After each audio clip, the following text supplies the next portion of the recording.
ladies and gentlemen, whether you loved it or hated it, it was a. At the end of the day, it was a hell of a show. Oh man! Please, ladies and gentlemen, this is your official 2022 Money in the Bank review, and of course, it's the Hitman guys as always. But I'm not here alone. Please welcome the humble man Gary. Gary, welcome to the contracts. Yes. What is good? What is good, my man Cause? What is good and what is good, everybody? What the fuck is up? It's definitely an interesting pay-per-view to say the least. Yeah, that I wouldn't debate you there. Yeah, want to ready to get into it? Just do it. Let's do this shit like Brutus. Alright, first off, we had the women's Money in the Bank ladder match to start this off. I can't even front, man. This match was nothing short of disappointing. Very, very underwhelming. Like, I had high hopes for this match, and it flopped. The women's ladder match. Yeah. Honestly speaking, yeah, there was some kind of things that were kind of, a bit. I want to say. Guess you gotta use this word, off. I guess you have to. So yeah, some things were off in that match. So I definitely see why you said what you said just now. And at first I didn't notice it, but there was way too many botches. Yup, that's one of the reasons as to why the match is off. Like freaking, just it's frustrating. You know, again, I had high hopes for this match. And with the stars that were in the match, like, I thought they were gonna exceed my expectations, but for this to happen, like, it sucks. You know, it really sucks.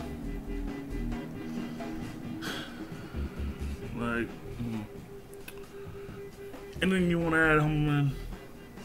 I mean, honestly speaking, honestly,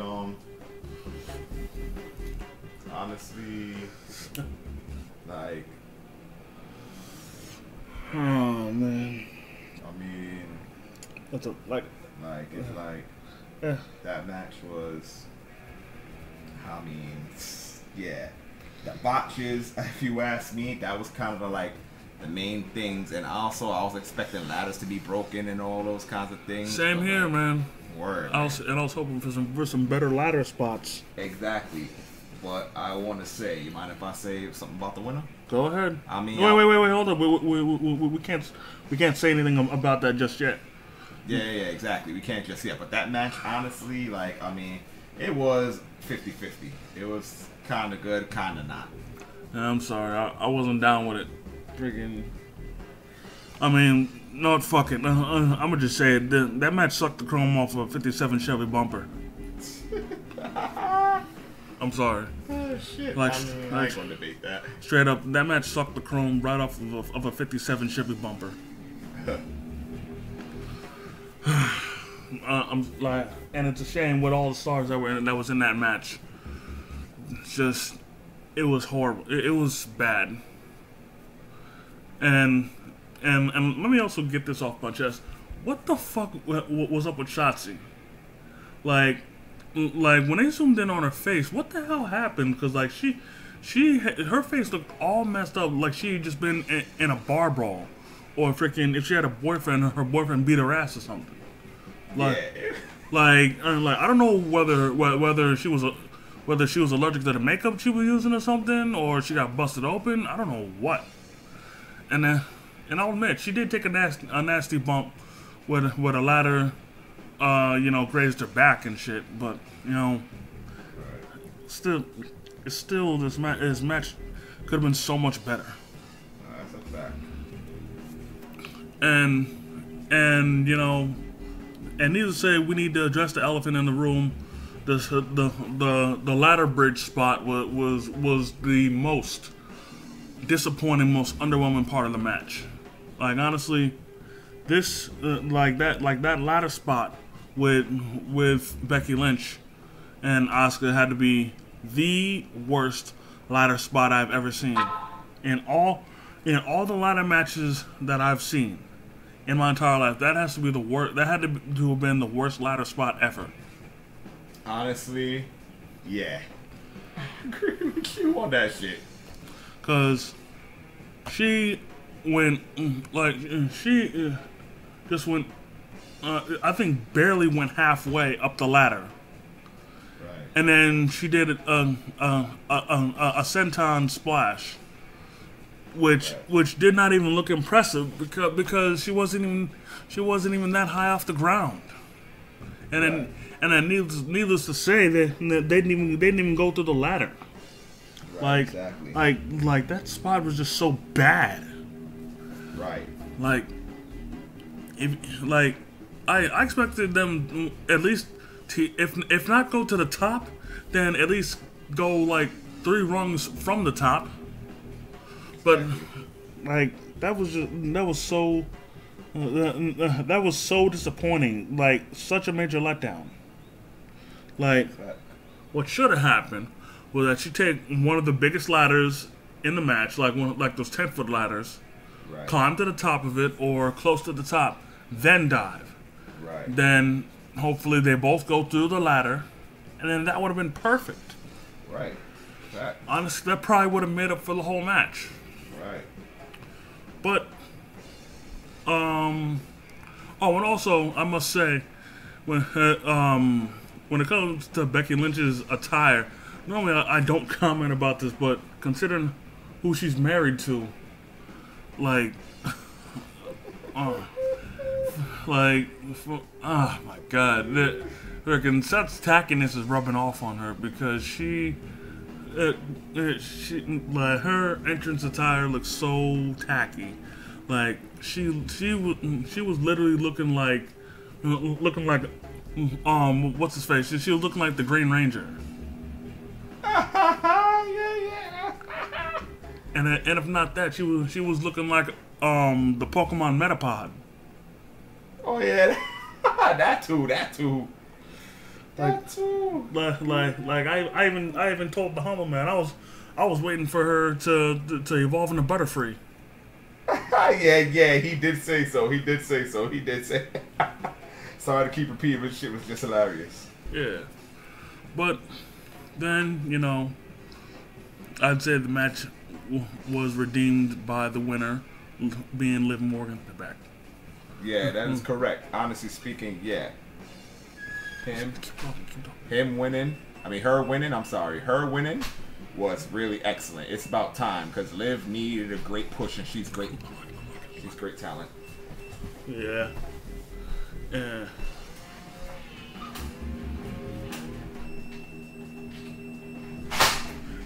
Yeah. It was definitely a long time. Right. It was definitely a long time coming. That's very well deserved. Right.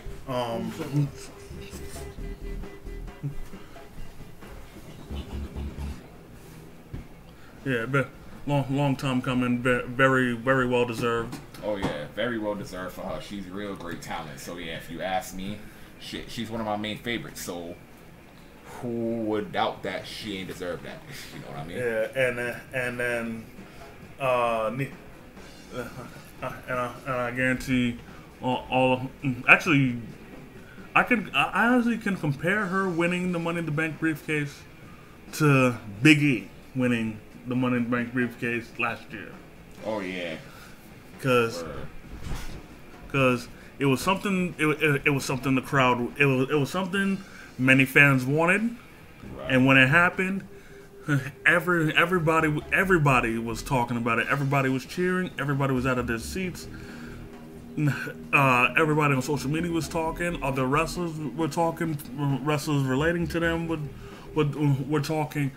Like that's how big it was for her to win the match. Right. Exactly. For Liv to win that, yo. Yeah.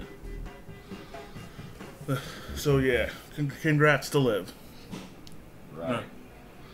Moving on. We had Bobby Lashley challenge Theory for the United States Championship.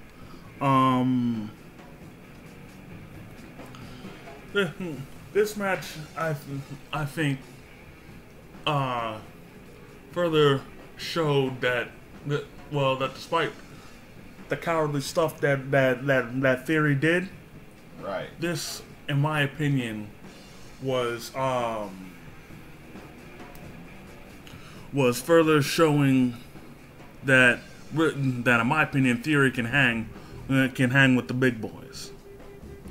Some of the moves that he pulled off were real good, and he had me believing he was gonna win for a sec, you know. My word. But Lashley, he just kept persevering, and he actually brought the heat to start the match because I'm pretty sure he caught him with a spear. Right. Like in the early going of the match, and it was like only him. And I thought he was gonna. I thought it was gonna be a quick match right there, but until Theory rolled out of the ring. Right. And Hell yeah. And I will admit, even though it did fit his character, I thought it was funny when freaking what's his face, when Theory cowered in fear. Oh yeah. Because Lashley was running towards him, and then he dropped into a fetal position.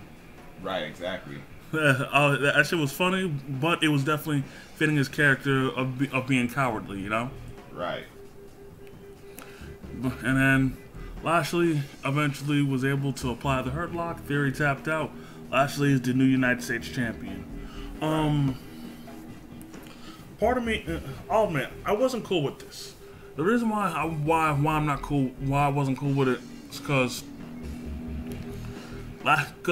like we said in the predictions, Lashley's been there, done that. He shouldn't even been in this match. He should have been in the Money in the Bank match, or competing for the WWE title. Exactly. Like, he should still be the main event player that the MVP built him up to be, you know? Exactly. And for him to win this, don't get me wrong, it's great to see him be a 3-time United States champion, but I still feel that it's a step back. Right, yeah, exactly. Honestly speaking, I wouldn't debate you there. Like you said, I remember you said too, I nailed it right on the head saying he's been there, done that. He has been there, done that. Like you said, it's like a step back. Why do this to Bobby? Let him remain back in the championship picture. Please do so. And then for Theory, I felt he should have had it longer, just cause of how he's young, he's learning, and this was further gonna build him as a star. Exactly. But it is what it is. Exactly. Moving on, we had Bianca Belair defend the Raw Women's title against Carmella. Exactly. I mean, this match was decent, but for some reason I felt that they had Carmella hold back in this match. Right.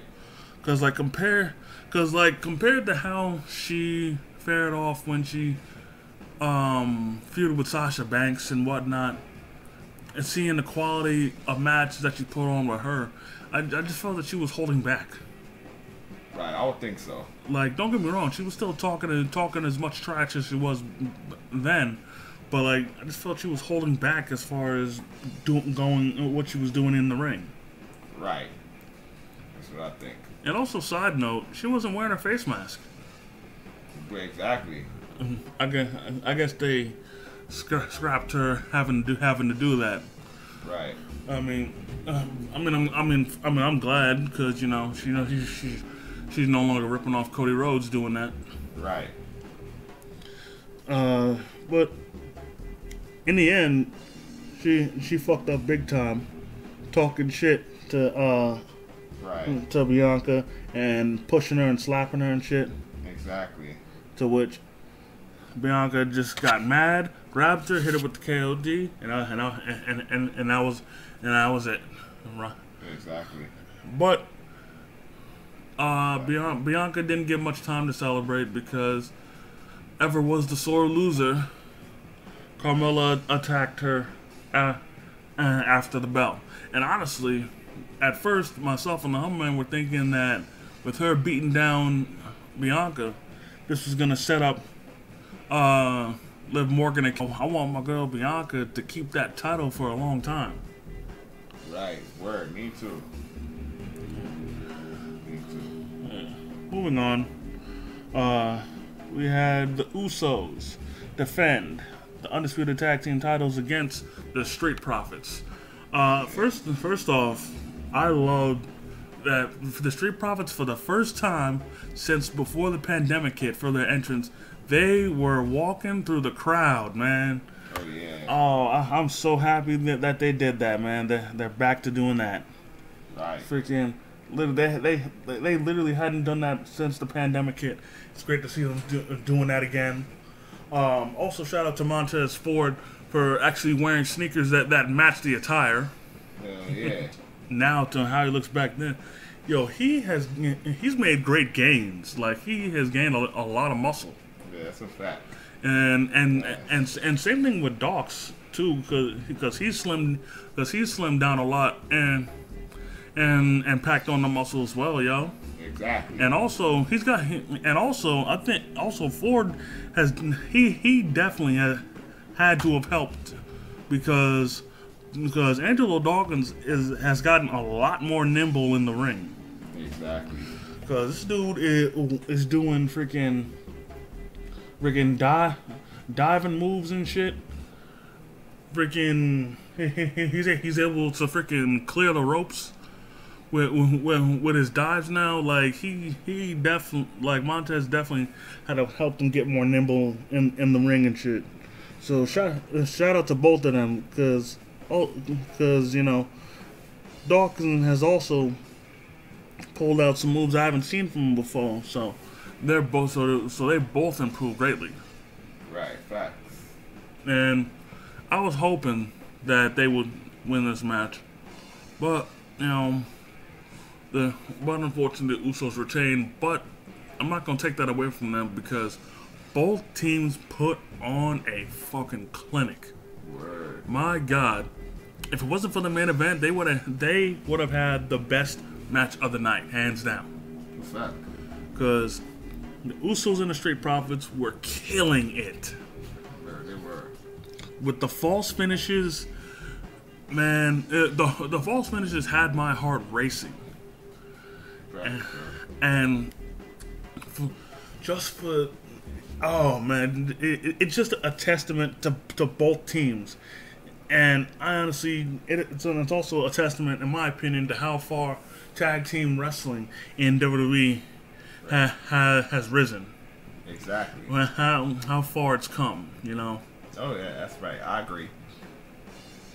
So you know, big ups to both teams, but there was one wrench in this match that I did not even notice until the commentator started talking, and then the Street Profits started complaining.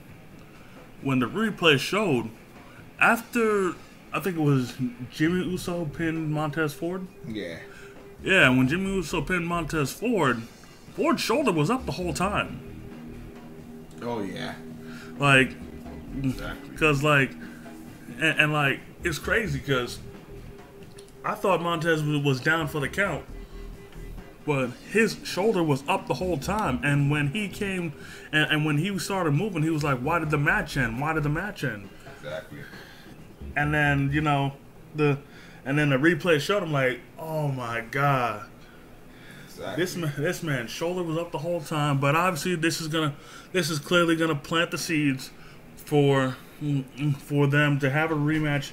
It'll probably be an episode of Raw SmackDown. It definitely has to be SummerSlam because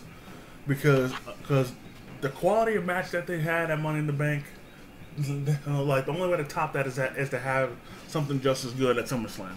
Right. That's a fact. That's a fact. Don't worry, they're gonna win them titles yet, because I still feel that it's take back season. You know, it's still take back season. They'll be all right. I feel you. My boys, the Usos, either gonna retain it, or my boys, the Street Profits, gonna get it. Or my boy Usos retain it. I love them both, so. Yeah. Moving on. Ronda Rousey defended the SmackDown Women's title against the Humble Man. Now, I'll admit, I was not able to watch this match because an important phone call hit me up. However, the Humble Man caught this match, so he'll be able to give his take. Go ahead, Humble Man. The SmackDown Women's Championship match. Honestly speaking, it was good. It was good. Honestly speaking, it was quite obvious who the winner was gonna be, but the part that my man Cos Payton was able to see. You want me to? Not yet. Not yet. I'm gonna give on. Honestly, it was a great match between Ronda and Natalia. It was really great, honestly speaking.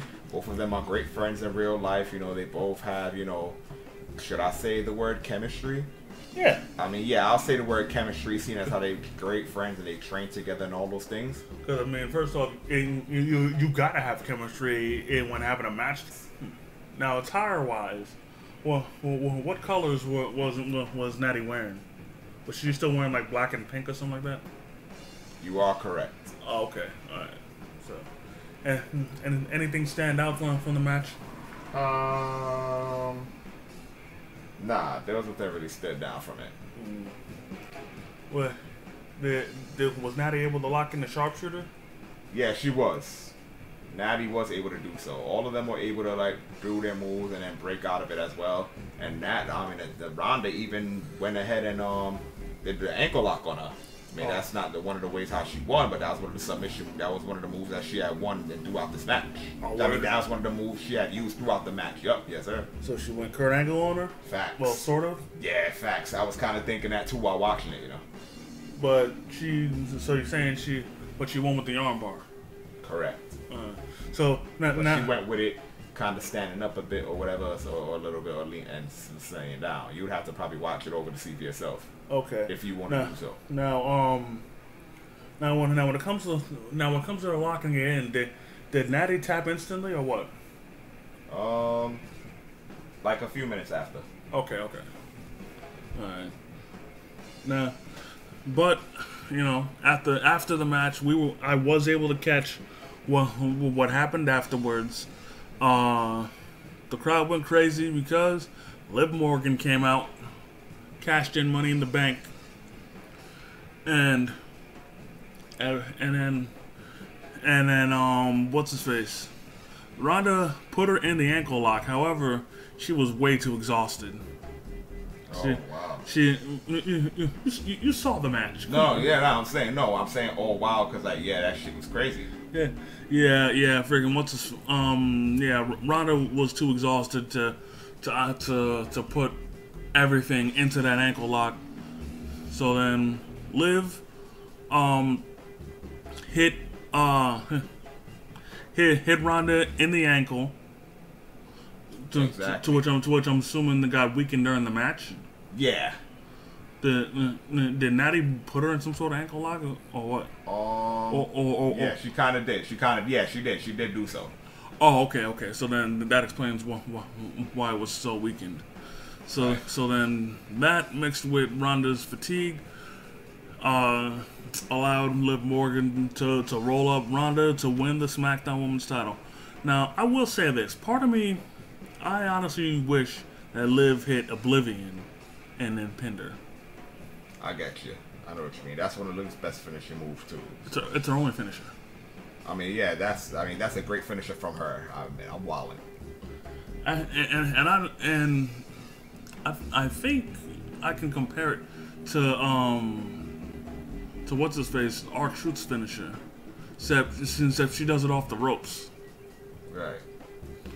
But yeah, so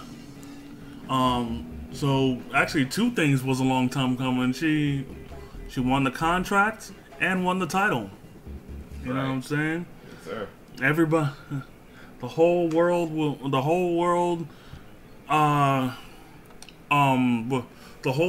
cheered in unison. They were all, the whole world jumping. Yes. And now, with that, she now has to go to SmackDown because remember she was a Raw superstar. Exactly. So now she now has to go to SmackDown. Right. And and now I'm gonna be interested to see what feuds she's gonna get into. Oh yeah, me too. And probably gonna be her and Ronda. Honestly speaking, you know what I almost thought? But when sorry to cut you, my man. Where Ronda handing her the belt, I really thought Ronda was gonna go heel and hurt her. And a lot of people, since they're bashing Ronda and saying, "Oh, she's not great on the mic or whatever, such and such or whatever," this is a perfect time for her to go heel. So hopefully her mic skills improves and all those kinds of things. If you pair her with somebody, or if you have somebody help her backstage behind the scenes, if they're not going to be a manager with her on screen, if you have somebody like, who can I say? Oh, this person comes to mind. Have Paul just say that, because like, yo, if you ask me, she says certain things about some shit when she's talking to people she's feuding with about things for real, for us to go like, oh shit. Like for example, when she was feuding with the Bellas, when she was feuding with Nikki Bella. Now you already know, my man, cause we gonna remember this, and I already know all the other wrestling fans gonna remember this. Remember when she was feuding with Nikki Bella, and then what Nikki Bella said, oh, how Ronda got in her way in here or whatever such, and how she got to the top, and then now Ronda was like, the only key you're gonna have and knocking down the door you're knocking down on is the key to it's the John Cena's bedroom. Remember when she said that? I was one of those. I was one of those that was like, oh shit. You understand what I'm saying? Yeah. So don't get me wrong. That line was great, but the only problem I had with it was that it was slut shaming, and I thought the whole point of building up the women's division was to try and not slut shame. Right, exactly. So when you think about it, that was the only negative thing I could think about that diss. But yeah, it was still good nonetheless. Right. But yeah, when Ronda had the title, I initially thought she was gonna attack her, but nah, she gave her a hug and gave her the title, and then walked out. You know what I'm saying? So, all around great moment. Congrats to Liv. Salute to her. Let's see how good of a title reign she can have.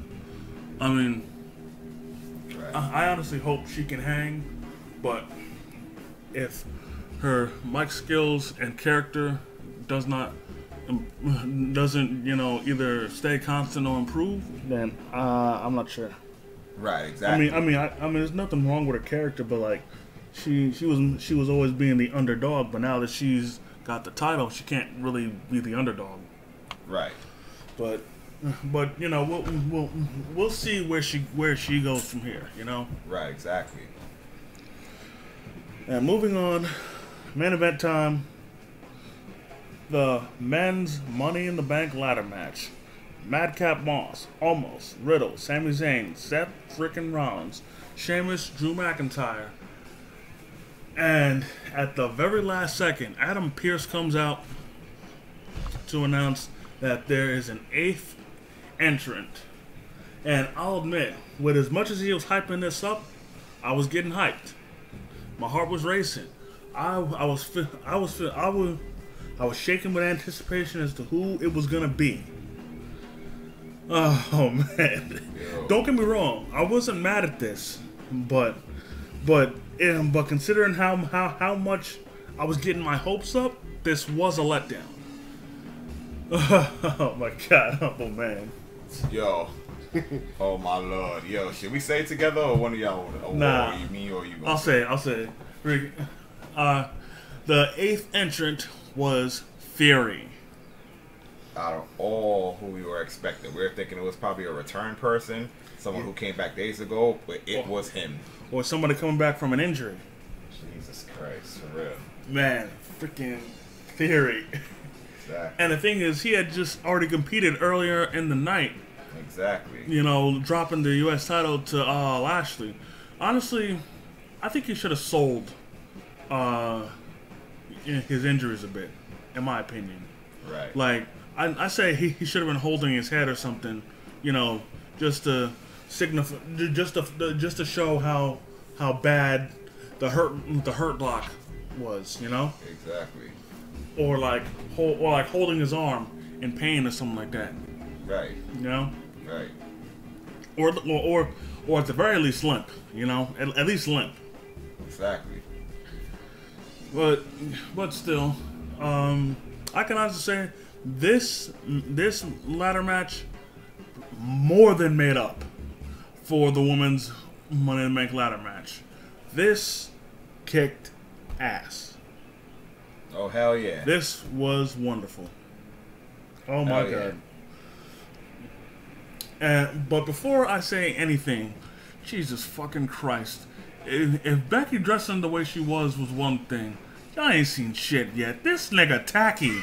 Tacky, man! This fool tacky. Yes, yo. Y'all know who I'm talking about. Fucking Seth Rollins, man. I'm just gonna call him tacky now. This guy tacky was looking like, what's that dude from Spider-Man that you was saying? Kraven the Manhunter? Yeah, this dude was looking like Kraven the Manhunter. Or better yet, homie was looking like Simba from the Lion King. Jesus Christ. Word. Like, don't get me wrong, the tights that he wore, the design was fire. Right. But the jacket, man, what the fuck, man? Word, yo. This dude Tacky never ceases to amaze me with how far was all the entrant, was every person in the match except for Almost teaming together to take out Almost. Freaking Sheamus hit the brogue kick.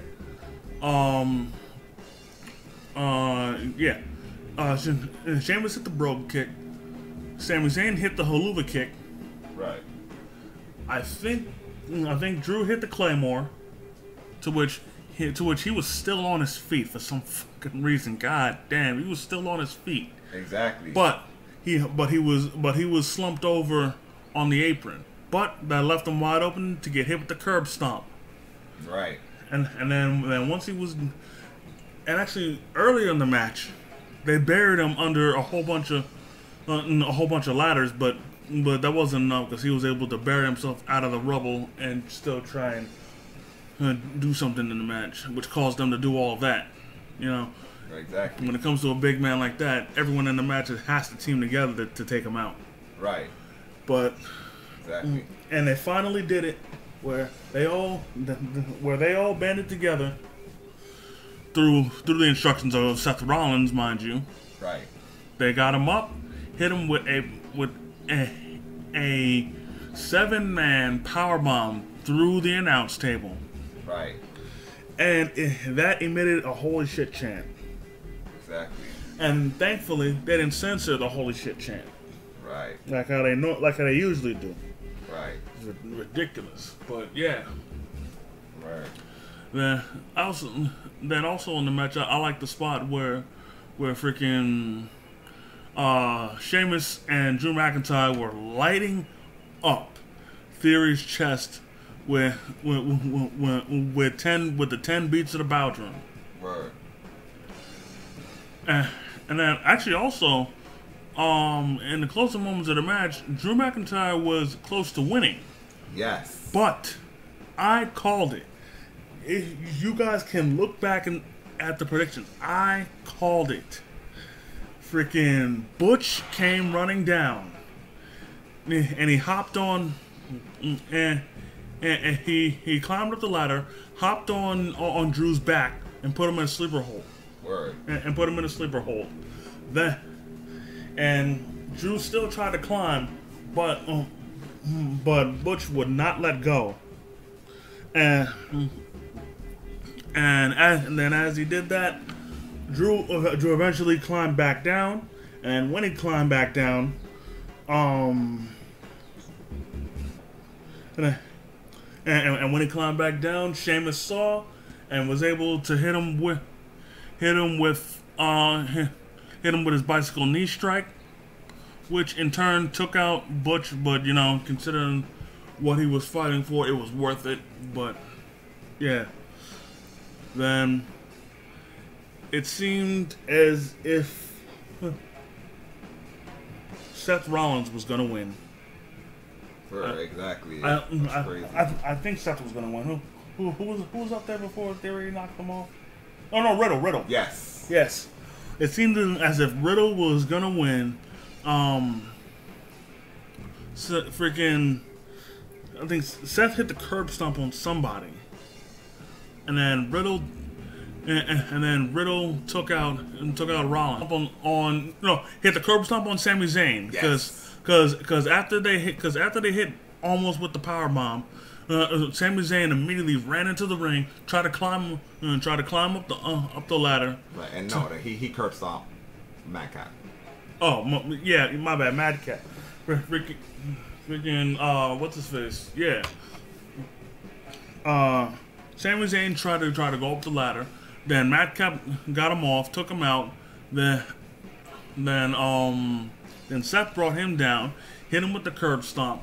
Then he went and tried to climb the ladder, and him and Riddle are trading punches up on the ladder until Riddle hits the Super RKO, baby. Exactly.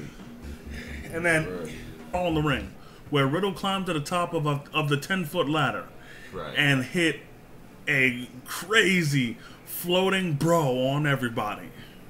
Word. I'll tell you what, even though he didn't win the match, Riddle was definitely the MVP of this match. Yes, he was. For all the